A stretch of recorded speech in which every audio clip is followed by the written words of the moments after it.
नमस्कार दोस्तों, आप सभी का एक बार फिर से स्वागत है आपके अपने YouTube चैनल हरियाणा की ताकत पर। तो दोस्तों, आज हम ऐसी शख्सियत के पास आए हैं जो कि बड़ौदा हल्का से चुनाव लड़ चुके हैं, जिनको थोड़ा बहुत एक्सपीरियंस भी हो चुका है और जो कि बड़ौदा हल्के में पुराने राजनीतिक जिनका पुराना राजनीतिक संबंध रहा है वो भी है हमारे साथ। तो एक बार मैं थोड़ा सा पहले आपको अलग बताना चाहूँगा, जो हमारा चैनल हरियाणा की ताकत भाई, इसको सारे भाई एक बार सब्सक्राइब कर लियो, क्योंकि बड़ौदा हल्का आप जानते हो उपचुनाव होगा अब, क्योंकि श्री कृष्ण हुड्डा जी हैं जो उनकी डेथ हो चुकी है। तो अब भाई इलेक्शन दोबारा होगा। तो अब यहाँ पे बात करते हैं, हमारे साथ जुड़ चुके हैं भूपेंद्र मलिक जी, जो कि मैं बताना चाहूँगा आपको, जेजेपी जो जननायक जनता पार्टी है दुष्यंत चौटाला जी की, वो उनसे टिकट ले चुके हैं। और अब जो पहले टिकट ली थी वो पहले ली थी 2019 का चुनाव था जो, तो अब जो होगा मतलब 2020 माना जाएगा, उपचुनाव होगा। तो इसके बारे में बात करेंगे। राम राम जी। राम राम भाई। पहले तो आपका स्वागत है जी आपके अपने यूट्यूब चैनल हरियाणा की ताकत पर। धन्यवाद आपका, आप सभी के साथियों का धन्यवाद, मीडिया के साथी जितने आए हो। अच्छा, मैं आपसे आज थोड़ी सी राजनीतिक बात करना चाहूँगा, तो मैं कर सकता हूँ? हाँ बिल्कुल। अच्छा, जैसे आपका जो राजनीतिक करियर है वो मैंने सुना बहुत पुराना है, करीबन 20 साल पुराना है। तो आपको जो एक्सपीरियंस भी बहुत सारा होगा। तो अब जो बड़ौदा हल्का इसमें उपचुनाव होगा, तो आपको क्या लगता है कौन सी पार्टी, जैसे आपकी जेजेपी पार्टी है, पहले आप कांग्रेस पार्टी में थे, तो वो आपको क्या लगता है कौन सी पार्टी की ज़्यादा मतलब परफॉर्मेंस अच्छी है? देखिए, पहली प्राथमिकता तो आज देश के सामने जो एक वैश्विक महामारी कोरोना ने जिस प्रकार से एक संकट खड़ा किया हुआ देश के सामने, प्रदेश के सामने, तो उससे निपटना एक प्राथमिकता है। उसके साथ साथ राजनीतिक बातें तो दूसरे नंबर पर आती है। जो परिस्थितियां बनी हैं हमारे हलके में, हमारे जो विधायक थे श्री कृष्ण हुड्डा जी, उनका आकस्मिक निधन हुआ जिसका हम सबको खेद है।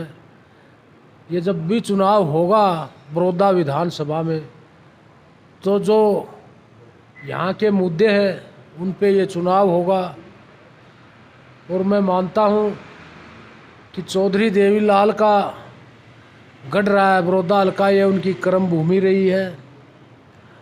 और आज हरियाणा का युवा और किसान भाई दुष्यंत चौटाला जी में अपना भविष्य देख रहा है।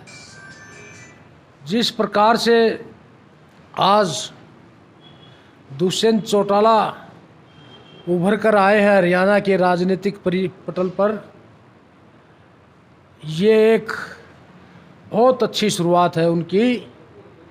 जो पहले ही चुनाव में 10 सीटें लेकर हरियाणा में एक राजनीतिक नई पार्टी जो बनाई थी, लोगों के सामने उभर कर आए हैं।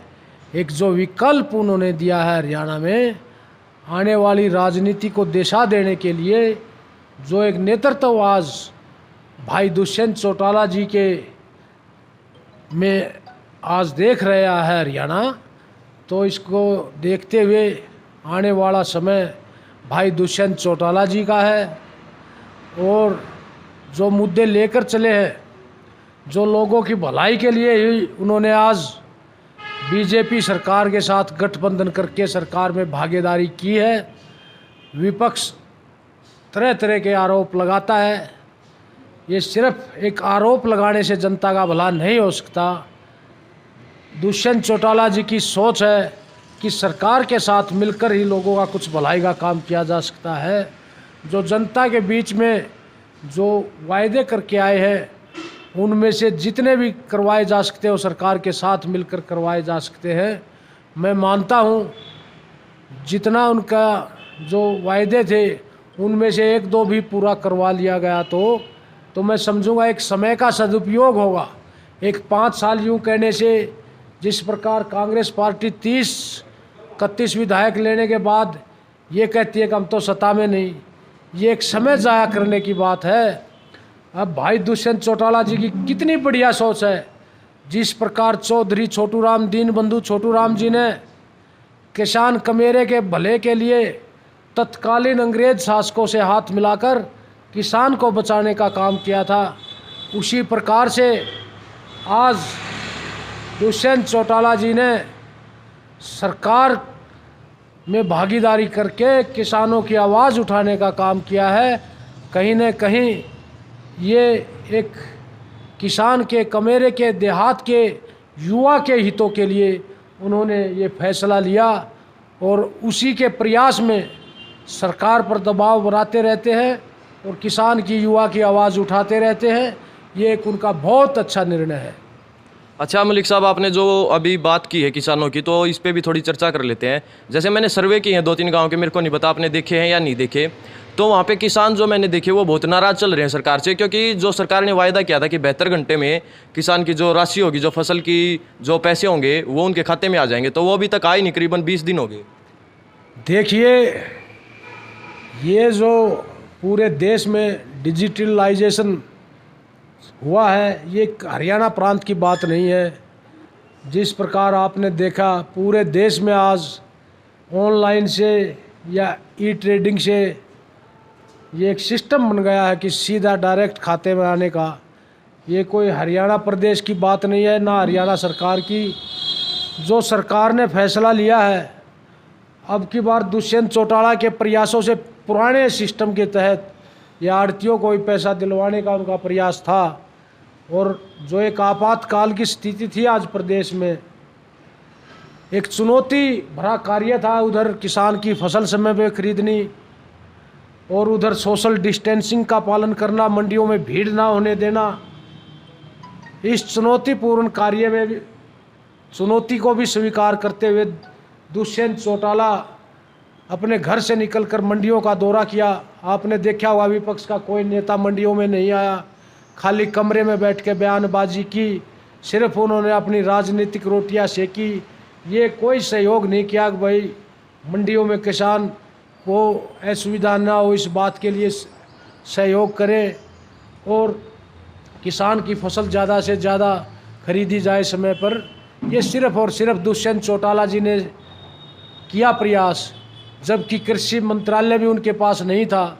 वो सिर्फ किसान के दुख दर्द के लिए बीच में आए, उनकी कोई विभागीय जिम्मेवारी नहीं थी। उन्होंने अपनी एक नैतिक जिम्मेवारी और किसान नेता होने के नाते मंडियों में दिन रात घूमे और जितना हो सका ज़्यादा से ज़्यादा किसान की सुविधा के लिए काम किया, कम से कम असुविधा हो, इसलिए वो दिन रात उन्होंने काम किया।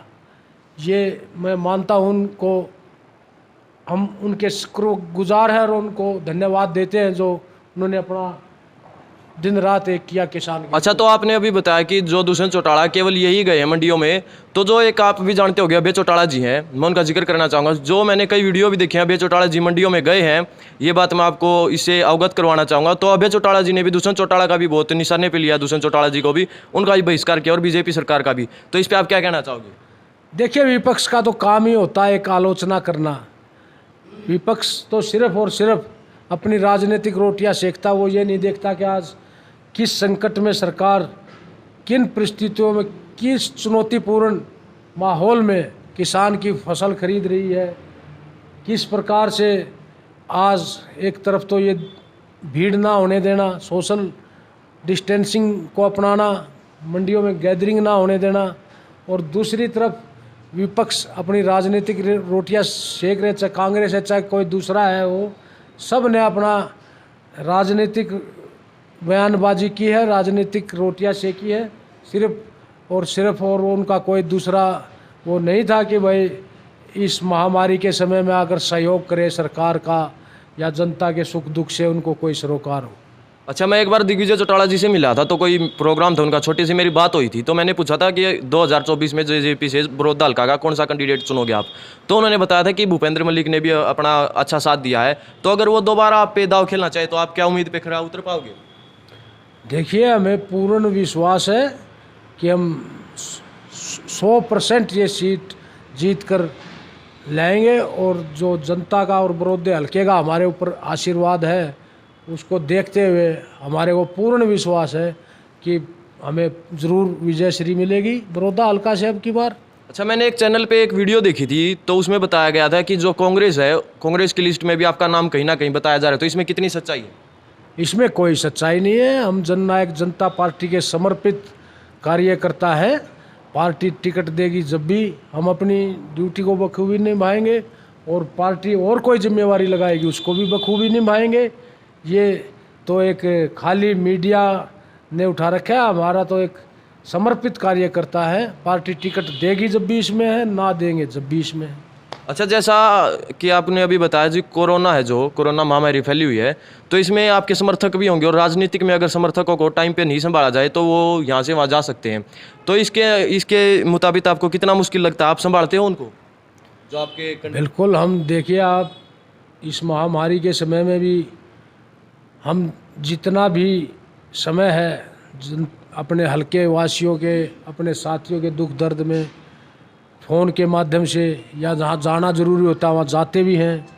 और जो भी समाज की भलाई के लिए या इस महामारी में जो भी हमसे बन पड़ा हमने किया है, चाहे सैनिटाइज़र बांटना था या कोई किसान की फसल जली है, हम वहाँ भी दुख दर्द में शामिल हुए हैं। समय समय पर हम लोगों के बीच में रहते हैं। तो अच्छा, एक जो अपना इलेक्शन हुआ था 2019 में, जो एमपी का इलेक्शन बोल देते हैं, तो चौधरी भूपेंद्र सिंह हुड्डा भी यहाँ से थे, दिग्विजय चौटाला भी जी थे, और यहाँ से रमेश चंद्र कौशिक जी भी थे। तो कहीं ना कहीं मैंने देखा था जो अपना बड़ौदा हल्का है, यहाँ से जो भूपेंद्र सिंह हुड्डा, वैसे तो ओवरऑल तो सोनीपत से हार चुके थे वो 1 लाख की लीड से, जो ये हमारे रमेश चंद्र कौशिक जी थे ये जीत गए थे। तो फिर जो अपना हल्का है बड़ौदा हल्का, यहाँ से वो एक अच्छी लीड से जीते थे, और एक खरखोदा हल्के से। तो अब की बार मेरे को आप बताना चाहो एक बार, कितना लगता है आपको कि यहाँ पे उनका दमखम नहीं रहा है या फिर रहा है? देख लीजिए आप, कांग्रेस पार्टी हमेशा जाति पाति की राजनीति करती है। यही उनका एक मूल मंत्र है जीतने का। क्षेत्रवाद की बात करते हैं ये लोग, जाति पाति की बात करते हैं। अभी पिछले चुनाव में उन्होंने जाति पाति खेल के ये बड़ौदा और गोहाना सीट जीतने का कार्य किया है। गोहाना में तो ये कहा गया कि सैनी जीतेगा, और बड़ौदा में ये कहा गया, ये डर दिखाया गया कि ब्राह्मण जीत जाएगा। ये इस तरह की छोटी बातें करके अपना उल्लू सीधा करने में एक बार तो कामयाब हो गई, लेकिन अगली बार जनता इनको पहचान चुकी है। इस तरह के इनके छोटे मुद्दे चलने वाले नहीं हैं। ये जात पात फैलाकर अपना उल्लू सीधा किया, कभी क्षेत्रवाद के नाम पर, कभी जातिवादी भी फैलाकर यहाँ से जीत तो जरूर गई, लेकिन लोग अब पछता रहे हैं इनकी बातों में आके। इन्होंने झूठा भ्रम फैलाया, एक जात पात फैलाई, एक 36 बिरादरी को बांटने का काम किया कांग्रेस पार्टी ने।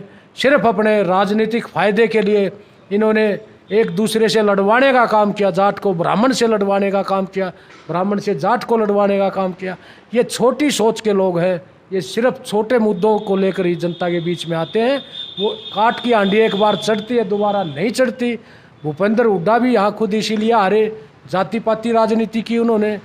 और ये ठीक है, बड़ौदा हल्का एक जाट बाहुल क्षेत्र है, इसमें जाति पाति की राजनीति करके वो अपना उल्लू सीधा करके लोग आज अपनी भूल माने हुए हैं कि जो उन्होंने एक बहकावे में आकर कांग्रेस को वोट दे गए थे।